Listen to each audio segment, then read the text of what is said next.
सर्दियों का आगाज था। पहली धुंधली सुबह जब आसमान और जमीन के दरमियान एक बारीक सी सफेद चादर तन गई थी। गांव की कच्ची गलियां उससे तर थीं जैसे मिट्टी ने रात भर कोई ख्वाब देखा हो और अब उसकी यादों को छुपाने की कोशिश कर रही हो। हवा में ऐसी ठंडक थी कि सांस लेते ही सीने में एक हल्की सी आग सी जल उठती थी। गांव के एक खूबसूरत और पुरसुकून कोने में राजिया अम्मा का घर था। मिट्टी की मजबूत दीवारें, ताज़ा सफ़ेद चूने से लिपी हुई छत पर नई ईंटें, कुशादा सहन जो हमेशा झाड़ों लगा हुआ होता। अंदर एक लकड़ी की अलमारी थी जिसमें कुछ पुरानी किताबें और तस्वीरें रखी थीं। चारपाइयाँ साफ सफ़ेद चादरों से ढकी हुई थीं और एक छोटा सा रेडियो था जो सुबह सवेरे मध्यम लोकगीत सुनाता रहता। घर सादा था मगर इसमें ऐसी गर्मजोशी थी जो बाहर की सर्दी को दहलीज पर ही रोक देती थी। राजिया अम्मा 70 बरस की उम्र में भी वही बचपन वाली चमक रखती थी। रोशन आंखें, चेहरे पर झुर्रियां जो जिंदगी के हुसैन नक्श मालूम होती थी और हाथ जो मेहनत से मजबूत मगर लम्स में नरम थे। इस सुबह वो जल्दी उठी, सहन में पानी छिड़का, पौधों को देखकर मुस्कुराई, फिर अंदर जाकर एक पुरानी किताब उठाई। किताब के औराक जर्द हो चुके थे, किनारे फटे हुए थे, मगर सफ़ा नंबर 47 पर लिखी तरकीब अब भी साफ थी। गाजर का हलवा। दिल में एक नन्ही सी ख्वाहिश जागी, चिल्लू आज कुछ नया करते हैं, कुछ ऐसा जो सबके दिलों को गर्म कर दे। चूल्हे पर पीतल की एक बड़ी देगची रखी, लकड़ियां जलाई। आग की लिपटें उठीं तो कमरे में सुनहरी रोशनी फैल गई। ताज़ा सुर्ख गाजरें जो कल ही बाजार से आई थीं धोई, छीले और कद्दूकश की। हाथ सुर्ख हो गए मगर मुस्कुराहट कायम रही। दूध डाला, घी का एक बड़ा चम्मच, चीनी, इलायची के दाने, काजू, बादाम, पिस्ता, सब कुछ एहतियात से शामिल किया। कफगीर हाथ में ली और आहिस्ता आहिस्ता हिलाना शुरू किया।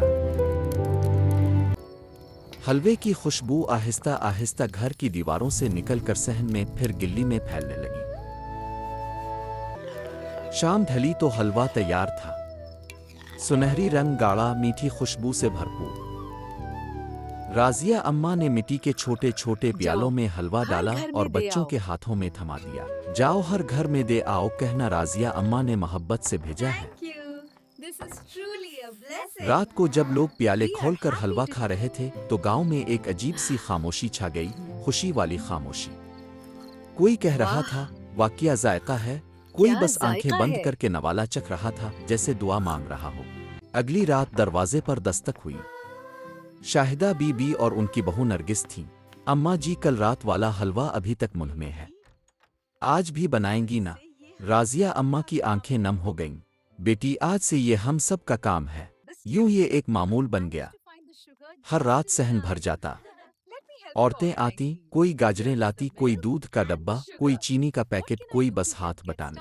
राजिया अम्मा बीच में बैठकर कफगीर चलात और बातें चलती रहती।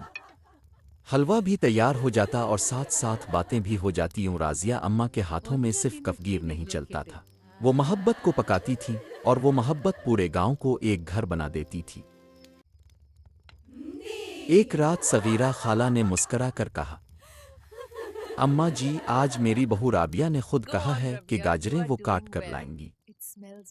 राजिया अम्मा ने इसे देखा और कहा, बेटी, आज कफगीर तुम चलाओगी।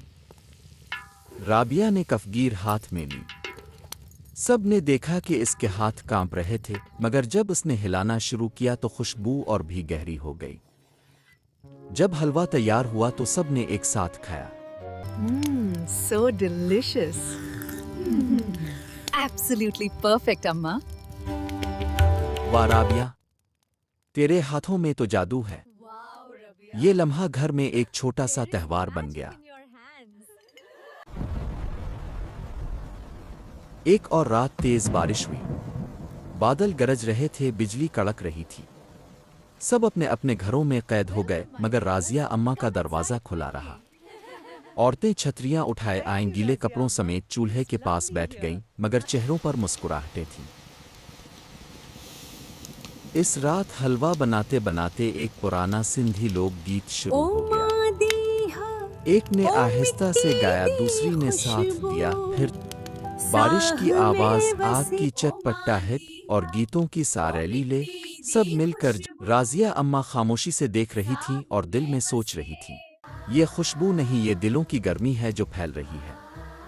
ये रजिया अम्मा की मोहब्बत है जो गांव के सब घरों में फैल रही है। राजिया अम्मा का बेटा असलम 20 साल का, लंबा मजबूत कमगो, दिन भर खेतों में मजदूरी करता, थका हारा शाम को लूटता, घर के सहन में खड़ा होकर सबको देखता, कभी चुपके से लकड़ियां तरतीब दे देता, कभी गाजरें धोकर रख देता, कभी बस बैठकर माँ को देखता रहता। तेरी ममता की छाँव तले जीवन एक रात जब सब चले गए तो असलम अंदर आया। राजिया अम्मा ने इसके लिए अलग से एक छोटा सा बर्तन रखा था। असलम ने गर्म हलवा खाया, ऊपर से काजू बादाम, फिर आहिस्ता से बोला, अम्मा आपने सबको अपना बना लिया है। मैं रोज देखता हूँ लोग आपके घर ऐसे आते हैं जैसे अपने घर आते हों। राजिया अम्मा की आंखें भर आईं। बेटा ये मेरी मेहनत नहीं, ये तो अल्लाह की दी हुई बरकत है। और तुम मेरा सबसे बड़ा सहारा हो। सर्दियों के दिन गुजरते जा रहे थे। सुबह सवेरे गांव जाग उठता, मर्द मवेशी लेकर चरागाहों की तरफ निकल जाते। कोई गाय का गल्ला हाँकता, कोई बकरियां। रास्ते में पड़ोसी मिलते तो सलाम दुआ, हंसी मजाक होता। दिन में औरतें घरेलू काम करती, लकड़ियां जमा करती, कपड़े धोती, मगर अक्सर एक दूसरे के सहन में इकट्ठी हो जाती। चाय के प्याले बनते, बातें चलती रहती। एक दिन शाहिदा बीबी के सहन में सब जमा थीं। कोई ऊन काट रही थी, कोई स्वेटर बन रही थी। सगीरा खाला ने कहा, बहनों ये सर्दियां देखकर वो दिन याद आ जाते हैं जब हम लड़कियां थीं और छत पर बैठकर सितारे गन्ना करती थीं। राबिया मुस्करा कर बोली, खाला आपकी बातें सुनकर दिल खुश हो जाता है। एक दिन बर्फ की पहली झलक पड़ी। छतों, गलियों और खेतों पर सफेद चादर बिछ गई। बच्चे खुशी से चीख उठे।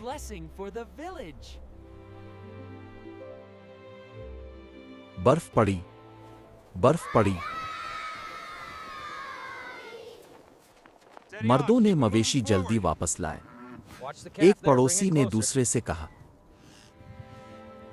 भाई अपने मवेशी मेरे शेड में रख लो, जगह है, सर्दी बहुत है। दूसरे ने शुक्रिया अदा किया। दोनों ने मिलकर मवेशी बांधे। ये छोटी सी मोहब्बत गांव की मोहब्बत थी। रात को राजिया अम्मा के सहन में सब जमा हुई। हलवा बना, बातें हुई, बर्फ की, बचपन की, पुराने दिनों की। एक रात गाजरें खत्म हो चुकी थीं। राजिया अम्मा ने हंसते हुए कहा, आज गाजर नहीं मगर मोहब्बत तो है ना। सब हंस पड़ीं। इस रात दूध, घी, चीनी और इलायची से सादा हलवा बना, मगर जायका वही था, मोहब्बत का। राजिया अम्मा ने कहा, बहनों गांव का मतलब ही है एक दूसरे का साथ। एक दिन असलम ने कहा, अम्मा आज गाजरे में लाया हूं। राजिया अम्मा ने फख्र से बेटे को देखा। बेटा तेरा ये साथ मेरी सबसे बड़ी खुशी है। यूं ये हलवा अब सिर्फ एक मीठा पकवान न रहा, बल्कि पूरे गांव की मुश्तरका खुशी और मेहनत की पहचान बन गया। एक दिन गांव में छोटा सा मेला लगा। सब ने मिलकर फैसला किया कि इस बार पूरे गांव के लिए हलवा बनेगा। बच्चों ने गाजरें जमा की। हर हाथ इसमें शामिल था और हर दिल इस जायके में अपनी सी गर्मजोशी महसूस कर रहा था। सर्दियां आहिस्ता आहिस्ता ढल रही थीं, मगर ये रस्म ना रुकी। मर्दों ने बड़ा चूल्हा बनाया, औरतों ने 3 बड़ी दीगचियां तैयार की। रात को पूरा गांव राजिया अम्मा के सहन में जमा था। खुशबू आसमान तक जा रही थी।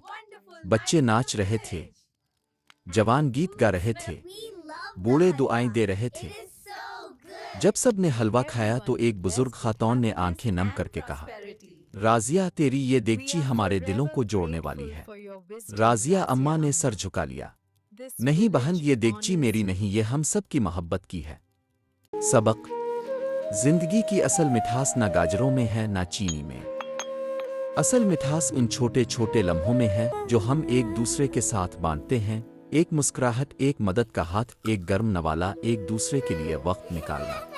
ये चाय की केतली ये गांव की कहानी हमें सिखाती है कि मोहब्बत कोई बड़ा ऐलान नहीं करती। वो आहिस्ता आती है, खामोशी से फैलती है और पूरे मुआशरे को एक खानदान बना देती है। जब हम एक दूसरे का साथ देते हैं तो सर्दियां भी गर्म हो जाती हैं, दुख भी हल्के पड़ जाते हैं और जिंदगी खूबसूरत हो जाती है। मोहब्बत बांटो। मोहब्बत बांटो और देखो कैसे वो बढ़ती चली जाती है।